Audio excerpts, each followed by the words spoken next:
Bienvenidos a Alcanzando el Conocimiento, una herramienta vital. La ciencia y la tecnología lo que nos ayuda es estar informados y comunicados.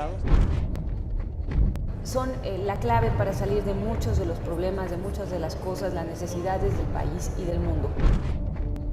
México tiene más de 17 millones de fumadores activos, de los cuales 7 millones fuman diariamente. Comparte con nosotros sus experiencias. La ley es para cumplirse ya y no en 6 u 8 años. Estas son algunas de las preguntas que se hacen. Alcanzando el conocimiento, Herramienta vital. Bienvenidos a Alcanzando el Conocimiento, una herramienta vital. Nos encontramos con el doctor Alberto Huijosa. Él es del Instituto de Ciencias Nucleares de la UNAM y de la Red de Física de Altas Energías. ¿Cómo estás, Alberto? Muy bien, Bertalicia, muchas gracias por la invitación. Gusto platicar aquí con ustedes. Alberto, platícanos, ¿qué son las altas energías? Bueno, las altas energías, la física de altas energías es una rama de la física que se llama también equivalentemente física de partículas, y la intención de esta rama de la física es responder una pregunta importante, que es ¿de qué está hecho todo el universo? O sea, ¿cuál es la composición microscópica de toda la materia del universo? A lo largo de las décadas y siglos hemos aprendido muchísimo en esa dirección, y la Red de Física de Altas Energías del CONACYT es una agrupación de investigadores y estudiantes de muy diferentes universidades a lo largo de todo el territorio nacional que tenemos interés en esta área. Entonces estamos haciendo esfuerzos por muy diferentes direcciones para todos contribuir a avanzar más en esta aventura de entender de qué estamos hechos todos nosotros y todo en el universo, toda la materia del universo. ¿Y qué hacen más o menos? ¿Cuál es el trabajo cotidiano de esta red? Bueno, nuestro trabajo de investigación tiene muchas diferentes vertientes. Siendo ciencia, tenemos un cierto método para interrogar a la naturaleza. Siendo física, algo muy importante de la física es que nuestro trabajo está basado en utilizar las matemáticas como una herramienta muy poderosa. Entonces, avanzamos por dos lados al mismo tiempo. Por un lado, en lápiz y papel escribimos fórmulas matemáticas para tratar de capturar mejor y mejor estas respuestas a la pregunta de qué está hecho todo el universo y cómo funciona el universo, a nivel más fundamental, a nivel más básico. Pero además, siendo ciencia, no se trata solo de escribir cosas en un papel, sino más bien de irle a preguntar a la naturaleza cómo es que funciona, no cómo nos gustaría a nosotros que funcionara, sino cómo es que funciona en realidad, y para eso hacemos experimentos. Y los experimentos en física de altas energías, resulta que hemos aprendido tanto, hemos descubierto tanto a lo largo de las décadas y siglos, que hoy en día la frontera del conocimiento está muy alejada de la vida cotidiana, a distancias muy chiquititas comparadas con la vida cotidiana. Para darte una idea, los primeros ingredientes de los que uno escucha en la escuela de la materia son los átomos. Cada átomo, o sea, toda la materia está hecha de átomos, pero cada átomo mide una 10.000 de metro. Entonces eso ya de por sí es muy chiquito. Habría que poner 1 millón de átomos para apenas hacer el grosor de algo tan delgado como una hoja de papel. Y luego, los átomos están hechos de cosas todavía más chiquitas. Los átomos son apenas el principio de la historia. Dentro de los átomos hay unos ciertos ladrillos más básicos. En última instancia, sabemos, cosa increíble, que todo en el universo, desde nosotros hasta la estrella más lejana, pasando por delfines y el suelo y el aire y el agua y los coches y todo lo que tú quieras y los chongos zamoranos y demás, todo, absolutamente todo, incluidos nosotros mismos, estamos hechos de apenas 3 ladrillitos básicos, que se llaman electrones, quarks arriba y quarks abajo. Y estos bichos son tan chiquitos que son todavía por lo menos 100 millones de veces más chiquitos que los propios átomos. Bueno. Entonces la comparación es algo así como que estos bichos son tan chiquitos comparados con nosotros, como nosotros somos chicos, como la Tierra es chica comparada con el universo completo. Claro. Entonces es realmente impresionante que hemos llegado a saber que estos bichos están ahí, más aún que podemos estudiar sus propiedades. Desde aquí hasta acá. Exactamente. Y para estudiar sus propiedades requerimos entonces en sí mismo hacer una hazaña para interrogar a la naturaleza de esas distancias tan chiquitas. Y curiosamente, para estudiar a estos que son los ladrillitos más básicos de la naturaleza, hemos tenido que construir las máquinas más grandes que ha construido la humanidad jamás. Le llamamos aceleradores de partículas. Y la más potente que tenemos ahorita, que vivimos en una época privilegiada porque tenemos una máquina tecnológicamente muy impresionante y que ya ha dado sus primeros frutos, se llama el Gran Colisionador de Hadrones, o LHC, son sus siglas en inglés. Es una maquinota que es como, tiene la forma de un círculo enterrado 100 metros debajo del suelo, y es un círculo de 27 kilómetros de circunferencia. Está en las afueras de la ciudad suiza de Ginebra, en la frontera entre Suiza y Francia, en el laboratorio europeo que se llama CERN. Claro. Y en esta maquinota, el juego que jugamos es poner a correr a protones, que son algunas de las cosas que están dentro de los núcleos de los átomos, protones tan rápido como podemos hacer, irlos alrededor de este círculo. Ponemos muchos en una dirección, muchos en otra, y en puntos específicos del recorrido hacemos que se choquen de frente para que se den el ranazo más fuerte posible, los choques más violentos posibles, para estudiar qué resulta de esos choques, y en los resultados de esos choques están las pistas. Sí.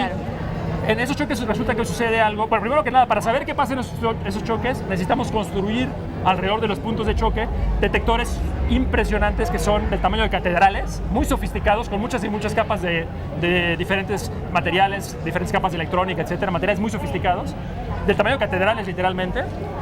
Y entonces, bueno, eso nada más para echar un primer vistazo a el asunto de que interrogar a la naturaleza a este nivel de profundidad representa un desafío tecnológico impresionante. De hecho, pero es un desafío que, bueno, es tecnológico, es de conocimiento, es de paciencia también. ¿No te desespera que empiezas de algo que te lleva y aún no terminas? Pues es parte de la aventura. Para nosotros la ciencia es una aventura, es un viaje, y justamente la diversión del asunto no está en el llegar al final, sino en el recorrido. O sea, en el recorrido vamos aprendiendo muchas cosas. Cada vez que aprendemos nuevas cosas tenemos nuevas preguntas, y todo el viaje es disfrutable. O sea, es increíble realmente la gran cantidad de cosas de sorpresas que nos hemos llevado tratando de entender las leyes básicas de la naturaleza. Y como te decía, es un asombro doble, porque por un lado están las respuestas mismas de lo que los secretos que le hemos arrancado a la naturaleza, que eso es sí mismo sorprendente. Por otro lado está la tecnología que hemos tenido que inventarnos para responder a esas preguntas. Y nada más para decirlo en una frase, el desafío tecnológico que plantea construir una máquina como el LHC es mayor al que requirió en su momento para llevar a un hombre a la luna. Pero entonces eso es algo que está ocurriendo en nuestra época y que somos privilegiados de vivir en esta época, y que va a seguir ocurriendo. Esta máquina va a seguir funcionando durante 20 años más. Entonces vivimos una época dorada del conocimiento científico, pero mucha gente, desafortunadamente, justamente no hemos podido enterar todavía del placer de compartir el gusto, de la pasión que sentimos por estos temas y estos desarrollos, porque esta máquina, a diferencia de la luna, que todo el mundo entiende que está lejos y que nos costó trabajo llegar ahí, esta máquina está enterrada ahí 100 metros debajo del suelo y parece más esotérica, pero el reto es similar. Y los beneficios son también similares, y va de la mano de esta pasión de los seres humanos, de esta curiosidad básica, ¿no? Como desde niños chiquitos, de preguntarnos cómo funciona el universo. ¿Dónde estoy, no? ¿Dónde estoy? Exacto. La ciencia tiene eso que es realmente apasionante. Nos informa muchísimo en muy diferentes ramas de la ciencia, no solo la física y menos aún solo la física de las energías, pero por muy diferentes ramas, con este método científico, este método de ir y preguntar a la naturaleza cómo es y tratar sistemáticamente de refinar nuestro conocimiento sobre la naturaleza. Nos ha informado muchísimo sobre quiénes somos y cuál es el lugar que ocupamos en el universo. Entonces eso es interesantísimo en sí mismo. Y más allá de eso, por supuesto, pues todo el mundo tiene presente, la ciencia ha sido el método para ir produciendo avances tecnológicos que han transformado por completo nuestra civilización. Claro que vas por una cosa, pero en el camino, como tú dices, salen muchísimas otras adelantos para la vida cotidiana, ¿no? Sí, exactamente. Y bueno, y en estos momentos, después de a todo esto que llegamos, el acelerador de drones y todo esto, ¿cuáles son las preguntas que nos podemos hacer ante el universo? ¿Podría haber otro universo similar? ¿Qué preguntas te haces tú? A ver, bueno, hay son dos respuestas, ¿no? Una es, ¿cuáles son el tipo de dudas que tenemos hoy en día, las dudas más urgentes que tenemos respecto a la naturaleza? Ajá. Y otra es, ¿cuáles dudas en particular me llaman más la atención a mí, ¿no? Y en mi trabajo diario. Ajá. Entonces, respecto a las preguntas que nos hacemos, si bien hemos aprendido muchísimo sobre cómo funciona el mundo y cuáles son los laditos básicos, hay varias cosas importantes que estamos claros de que todavía no entendemos. Entonces, una de ellas, que justo acabamos de responder, entonces quizás podemos entrar también un poco a hablar de eso, pero la menciono ahorita brevemente nada más, tenemos una gran duda de si existía este bicho que llamamos el bosón de Higgs o la partícula de Higgs, que ahorita podemos abundar más de qué se trata. Y el primer gran éxito del LHC, y en el LHC, por cierto, me falta enfatizar, participan en los experimentos del LHC, que son, insisto, desarrollos impresionantes. En ese experimento participan muy activamente investigadores mexicanos de muy diferentes instituciones a lo largo de todo el país. Entonces, de eso podemos sentirnos orgullosos, tanto como humanos, simplemente como que estamos participando en este viaje, como mexicanos que estamos plenamente metidos en esa empresa. Entonces, una pregunta de las que son importantes de momento es este asunto de si existía este bosón de Higgs, que para decirlo en una frase tiene que ver con explicar por qué las partículas tienen masa, y esa es una pregunta de vida o muerte, porque si no tuvieran masa no estaríamos aquí platicando. Entonces, esa es una pregunta que acabamos de responder afirmativamente. Sí existe ese dicho y ya lo estamos estudiando más en detalle y tardaremos años estudiando. Otras preguntas de ese estilo es, hace unos 20 años, poquito menos, descubrimos que todo esto que hemos descubierto sobre los ladrillos básicos de la materia, estos componentes básicos que mencioné, electrones, quarks arriba, quarks abajo y otras cositas de ese estilo, que componen la materia normal a nuestro alrededor, descubrimos para una lección enorme de humildad que apenas representa algo así como una 20ª parte, como el 4 o 5% del contenido total de cosas en el universo.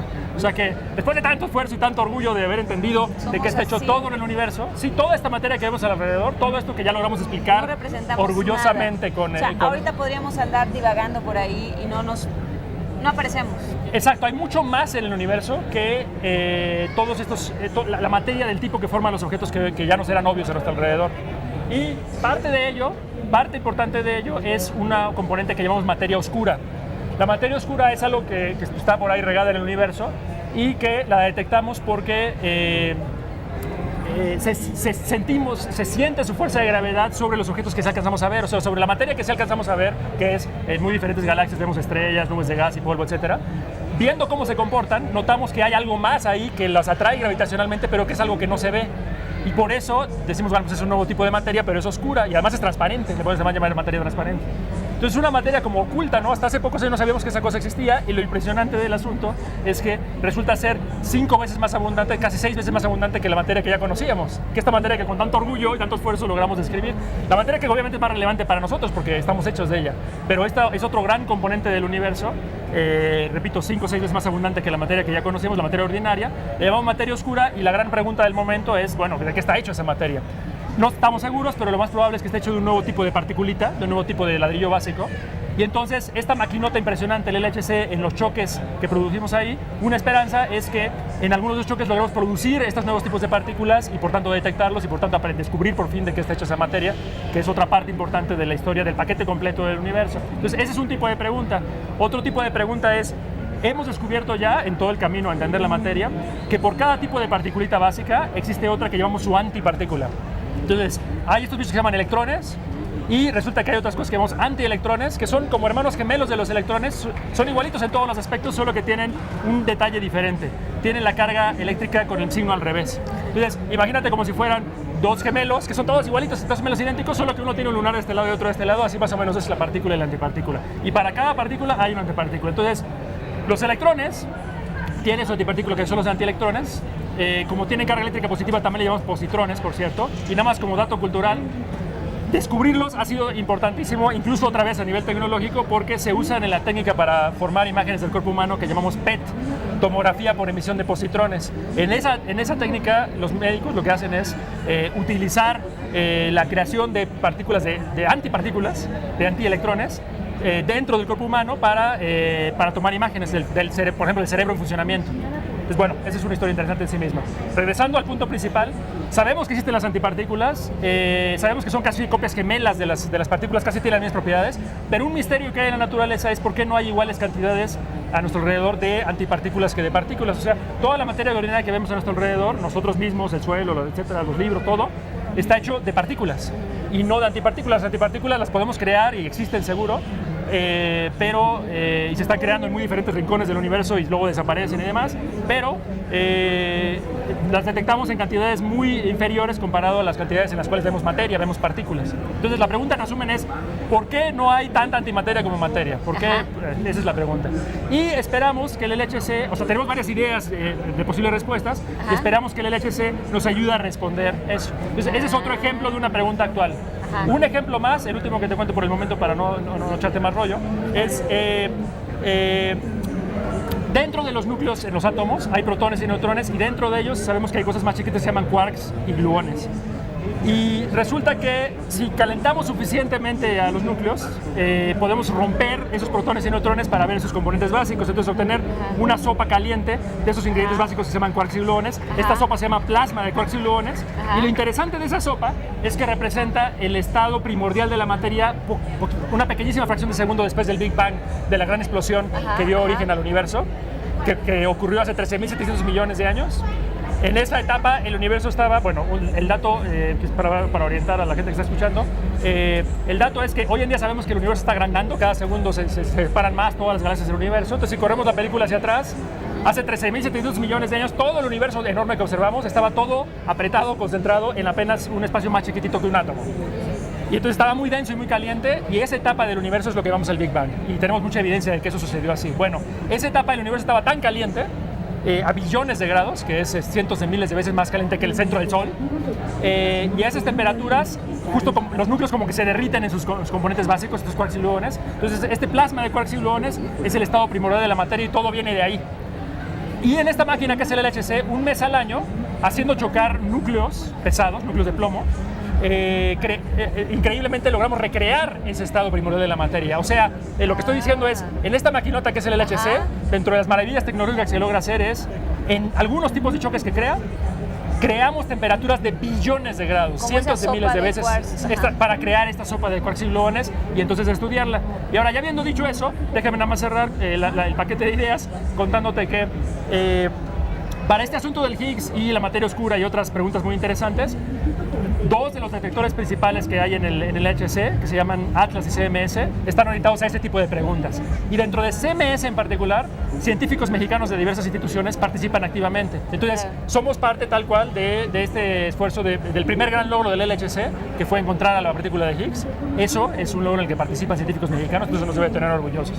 Y en la otra dirección que te mencioné, la dirección del plasma de quarks y gluones, no, nada más para cerrar esa idea, en esta cuestión del plasma de quarks y gluones, hay un detector en particular del LHC, hay 4 principales. Uno en particular se construyó específicamente para estudiar el plasma de quarks y gluones, se llama ALICE, y en ALICE otra vez científicos de diversas instituciones mexicanas participan activamente al grado de que por primera vez en México se construyeron pedacitos de esos detectores y se mandaron para allá. O sea que estas cosas están funcionando gracias al esfuerzo de muchos físicos, ingenieros y estudiantes mexicanos y de muchos países, de una centena de países, decenas de miles de científicos, ingenieros y estudiantes, colaborando con este objetivo común de entender la naturaleza a un nivel más fundamental. Entonces, ese es el paquete de ideas, o parte del paquete de ideas que te cuento respecto a las preguntas que tenemos y que estamos tratando de responder con esta máquina que es el LHC. ¿Y las tuyas? Respecto a las mías en particular, yo no soy físico experimental, o sea, esto es como ya alcanzamos quizás a vislumbrar, es un desafío tan grande que entrarle al mundo de física de partícula experimental es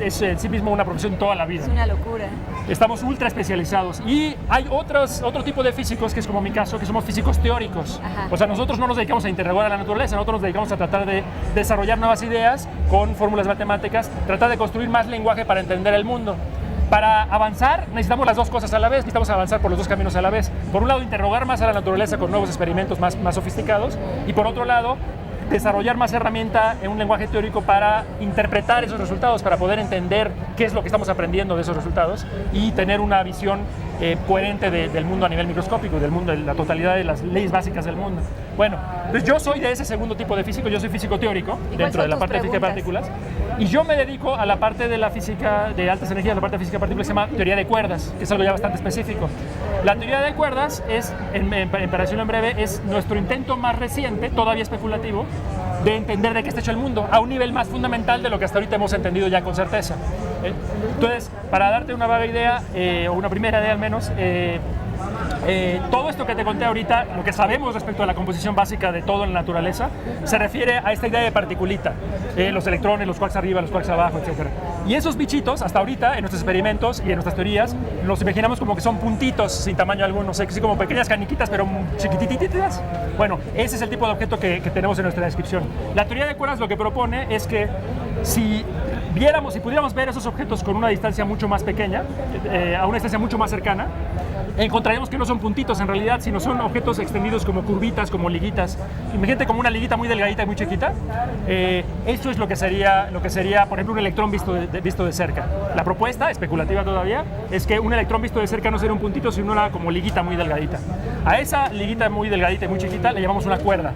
Y el asunto es que esas cuerditas, que serían entonces los ingredientes básicos del universo, si esto es correcto, pueden vibrar de diferentes maneras, y lo interesante es que la física, insisto, se trata de hacer cálculos y predicciones, no nada más de hacer dibujitos o echar rollo. Cuando hacemos cálculos matemáticos encontramos que si de veras los ingredientes básicos fueran curvitas, dependiendo de la manera como vibran esas liguitas, tendrían diferentes propiedades vistas desde lejos y podrían parecer diferentes tipos de partículas. Y entonces, a lo que llegamos es una posible manera, todavía en etapa de desarrollo, de que con un solo tipo de ingredientes básicos, o sea, afirmando que el universo está hecho no ya de 3 o de 12 o qué sé yo, sino solo un tipo de ingrediente básico, con eso podremos reproducir todo lo que existe en la naturaleza, incluyendo quizás la materia oscura, incluyendo muchas de las preguntas que tenemos. Esa es la máxima ambición que tiene esta teoría de cuerdas, aunque se utilice para muchas otras cosas. Entonces, ese es el tipo de preguntas en el que yo estoy metido. Entender la fuerza de gravedad, por ejemplo, a nivel microscópico, es algo que la teoría de cuerdas pretende hacer. Ese es un poco el mundo en el que yo me muevo, y más en general hay toda una serie de físicos teóricos dentro de la red de física de altas energías que se dedica a hacerse preguntas en direcciones similares, no específicamente en la teoría de cuerdas. Pues muchas gracias, Alberto. Le damos Muchas las gracias a Alberto Guijosa, que más que una entrevista nos dio toda una clase de las altas energías. No, muchas gracias a ti, un placer contar con ustedes.